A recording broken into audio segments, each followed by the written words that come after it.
Good morning and a warm welcome to your show, Sunny Mornings in Boston. We're the daily podcast that gets you started on the right foot and always with a positive vibe.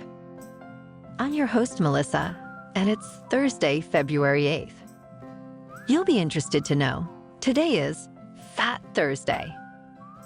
It's a Polish tradition marking the last feast before Lent. On this day, people relish in rich treats, especially paczki, a type of Polish donut. It's a day for enjoying those sweet, calorie-heavy delights before the 40-day fasting period of Lent begins. Now let's check out the weather in the Boston area.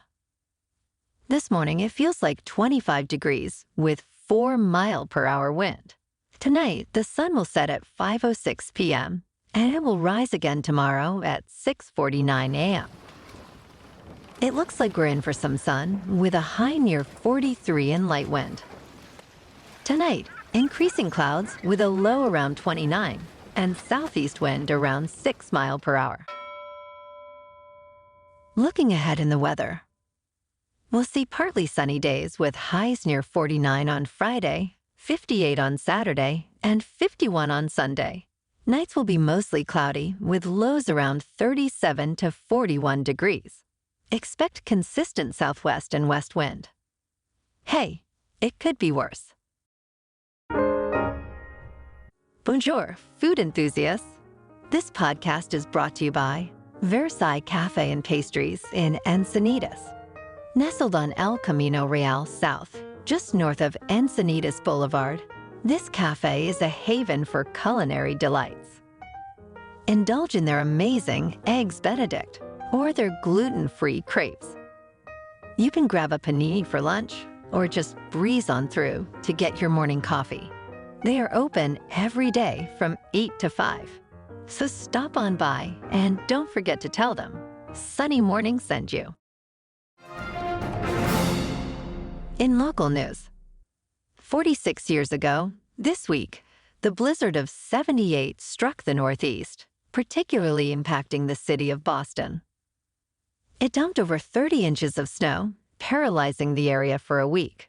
The storm stranded over 100 drivers on Route 128, with some fatalities due to exhaust poisoning. Many were caught unprepared, leading to widespread stranding on roads. The blizzard closed supermarkets, schools, and businesses for several days. Boston meteorologists rank it as the city's second biggest snowstorm. Coastal areas, while less affected by snow, suffered from tidal flooding, with the ocean rising 15 feet above average. The storm resulted in 99 deaths and extensive damage.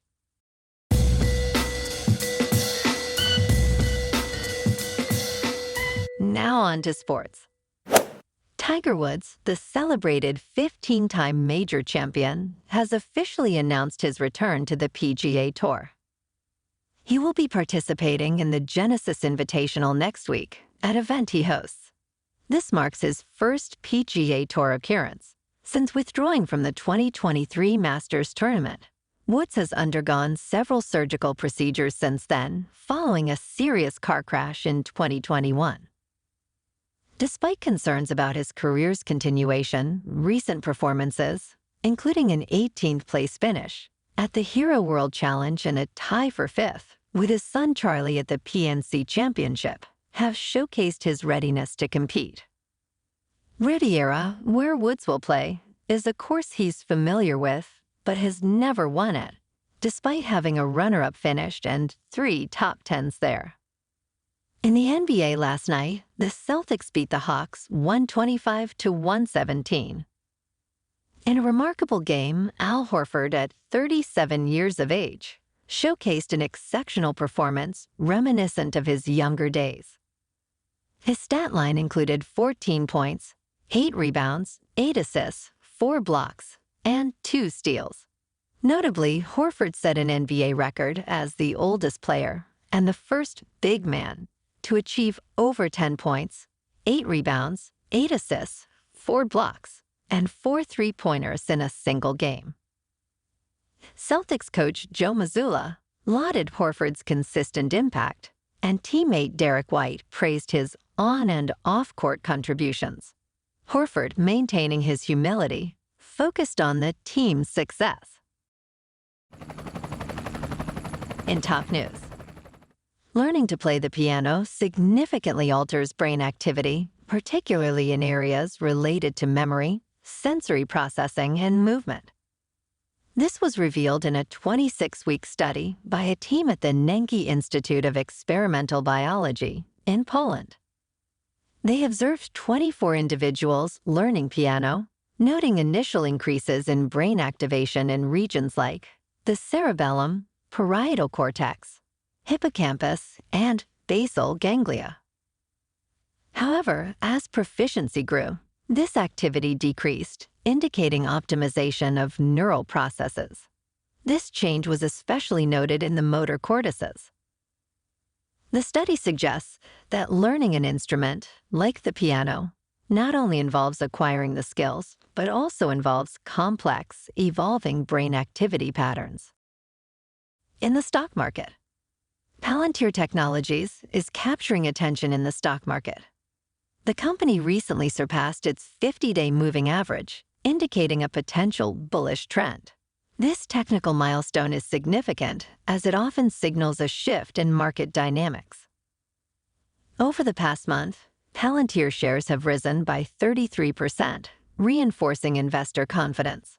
Furthermore, Palantir holds a Zacks rank number 2 buy, hinting at its strong market position. The positive trend is supported by upward revisions in earnings estimates for the current fiscal year, with one estimate moving higher and none lower. This combination of favorable earnings revisions and technical momentum suggests Palantir could see further gains ahead. In crypto movement, Bitcoin is nearing 44,500, Ethereum is about 2,500, and Solana is almost $102. Moving on to a more local vibe. In our community spotlight on health and wellness, we are working with a national Pilates studio to bring you some free classes, so listen up. Check out Club Pilates, with several locations in the Boston area. Pilates presents a comprehensive wellness approach, cultivating strength, reducing tension, and elevating mental well-being. Scientific research affirms its benefits.